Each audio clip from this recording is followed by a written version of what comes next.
মুর্শিদাবাদ জেলায় যখন বিজেপি তৃণমূল রাম মন্দির বাবরি মসজিদ ইস্যুতে ব্যস্ত, ঠিক সেই সময় ভাঙড়ের আইএসএফ বিধায়ক নওশাদ সিদ্দিকী ভিন্ন সুরে তোলেন প্রতিবাদের ঝাঁজ। মঙ্গলবার বিকেলে হরিহরপাড়ার কৃষাণ মান্ডি মাঠে অনুষ্ঠিত অধিকার রক্ষার জনসভায় শিক্ষা, স্বাস্থ্য, বাসস্থান সহ সাধারণ মানুষের মূল সমস্যা নিয়ে রাজ্য কেন্দ্র দুই সরকারকে তীব্র আক্রমণ করেন তিনি। এদিনের সভায় কয়েক হাজার আইএসএফ সমর্থকের উপস্থিতি নজর কাড়ে। বক্তব্যে নওশাদ একাধিক ইস্যুতে সরকারের ব্যর্থতা তুলে ধরেন। সভা শেষে বিভিন্ন রাজনৈতিক দল থেকে বেশ কিছু কর্মী যোগ দেন আইএসএফ এ। বিজেপি তৃণমূলকে হারাতে তিনি বাম কংগ্রেসকে আইএসএফ এর সঙ্গে জোটের বার্তা দেন। দেখুন, ক্ষমতায় আসা আর না আসার আগে আমি আপনাদের বলি, আমি এগ্রিকালচার আর মার্কেটিং, হর্টিকালচার, এগ্রিকালচার আর এই ধরনের 4-5টা কমিটি নিয়ে একটা স্ট্যান্ডিং কমিটি আছে, রাজস্ব ডিপার্টমেন্ট নিয়ে, ওরা আমি সদস্য অ্যাসেম্বলি স্ট্যান্ডিং কমিটি। আমি ওখানে বলেছিলাম, মুর্শিদাবাদে স্পেসিফিক যদি বলেন যে মুর্শিদাবাদে নতুন ইন্ডাস্ট্রি তৈরি করতে হবে, কিভাবে ইন্ডাস্ট্রি তৈরি হবে?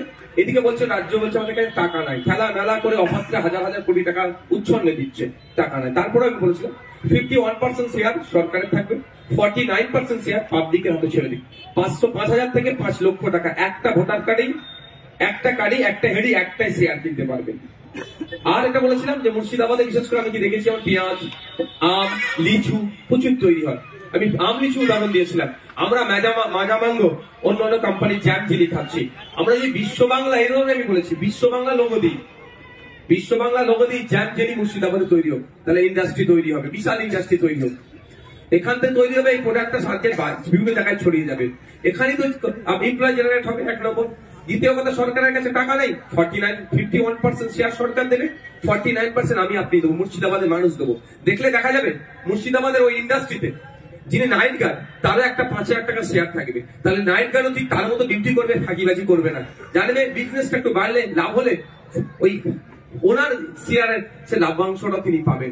এইভাবে সরকার আর মানুষের সম্পর্ক বৃদ্ধি হবে, মুর্শিদাবাদের এমপ্লয় জেনারেট হবে এবং পরিযায়ী শ্রমিক যে বাইরে চলে যাচ্ছে সেই প্রবণতা কমবে। এই ধরনের অনেক জায়গা আছে। এক কথা, ইন্ডাস্ট্রি তৈরি করলে, ইন্ডাস্ট্রি শুধু বাইরে থেকে ডেকে নিয়ে এসে তৈরি করতে হবে এরকম নয়। বাংলাতে যে রিসোর্স গুলো আছে, বাংলাতে যেগুলো উৎপাদিত ফসলগুলো আছে, সেগুলো দিয়ে অনেক ইন্ডাস্ট্রি তৈরি করা যায়, যে মালটা এখান থেকে আপনি বিদেশে বিক্রি করতে পারেন। সিঙ্গাপুরের যে মালগুলো এক্সপোর্ট হয় আমাদের ভারতবর্ষ থেকে হেভি অংশের মাল যায়। দুবাই প্রচুর, ভারত সাউথ আপনার মিডিল ইস্টে আমাদের ভারতবর্ষ থেকে প্রচুর মাল যায়, কিন্তু দুর্ভাগ্য ওয়েস্ট বেঙ্গল থেকে তার কতটা কন্ট্রিবিউশন দেখুন, সেগুলো দেখলে দেখা যাবে ওয়েস্ট বেঙ্গল সে জায়গায় নীল হয়ে যাচ্ছে, সে জায়গাটা তুলে নিয়ে আসতে হবে আমাদেরকে। একটা সময় যে মুর্শিদাবাদটা রাজধানী ছিল, কেন রাজধানী ছিল? নিশ্চিতভাবে সেই এখানে পোটেনশিয়ালিটি ছিল বলেই তো সেটাকে ফিরিয়ে নিয়ে আসবো আমরা। Thank you. বাবরি মসজিদ শুরু হবে বেলডাঙ্গার মাটিতে, তিনি কি বলবেন? দেখুন, ইতিপূর্বে আমি বলেছি, কি বলুন তো, মন্দির মসজিদ তৈরি করা কাজ ধর্মগুরুদের, ধর্মীয় ভাবে যারা ধর্মীয় অনুশীলনের মধ্যে থাকবে তারা করবে। সরকারের কাজ হচ্ছে শিক্ষা, স্বাস্থ্য, কর্মসংস্থানের ব্যবস্থা করা, আর মন্দির মসজিদে যারা যাচ্ছে তাদের ইনকাম, তাদের মাসিক গড়াই যাতে বাড়ে এবং তারা মন্দির মসজিদে প্রেয়ার করতে যাচ্ছে, নামাজে যাচ্ছে, তাদেরকে পর্যাপ্ত পরিমাণে নিরাপত্তার ব্যবস্থা করা, এটা সরকারের কাজ। এখন পশ্চিমবাংলার রাজনীতি মন্দির মসজিদ তৈরির কম্পিটিশন চলছে।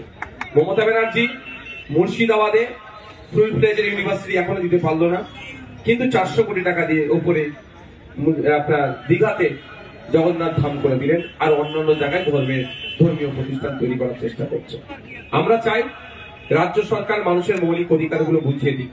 সেই মৌলিক অধিকারগুলোর মধ্যে শিক্ষা একটি গুরুত্বপূর্ণ মৌলিক অধিকার। আজকে 2012 থেকে 2024 পশ্চিমবাংলায় 25,000 প্রাইমারি স্কুল বন্ধ হয়ে গেছে। সেগুলো খোলার তো দূরের কথা, দার্জিলিং এ 25 একর জায়গা দিচ্ছে আবার মন্দির তৈরি করার জন্য। মানে এটা হচ্ছে এই ধর্মের রাজনীতি করার চেষ্টা করছে। আমরা কম বেশি, কেউ ধর্মে বিশ্বাসী, কেউ অনেকে ধর্মে বিশ্বাসী নেই, সে পরিমাণ যদি অল্প, যে যার ধর্মে বিশ্বাস করুক আর নাই করুক, অপর ধর্মকে আমরা রেসপেক্ট করি, আর এটা আমাদের সংবিধান। কিন্তু আমাদের সাথে সাথে এটাও জানতে হবে, ধর্মচারণ একটা যেমন পাঠ, সাথে সাথে এইগুলো একটা মানব জীবনের গুরুত্বপূর্ণ পাঠ, সেইগুলোকে কিভাবে শুধু ধর্মের নাম দিয়ে শাসকরা উপেক্ষিত করছে, সেটা আমাদেরকে লক্ষ্য রাখতে হবে।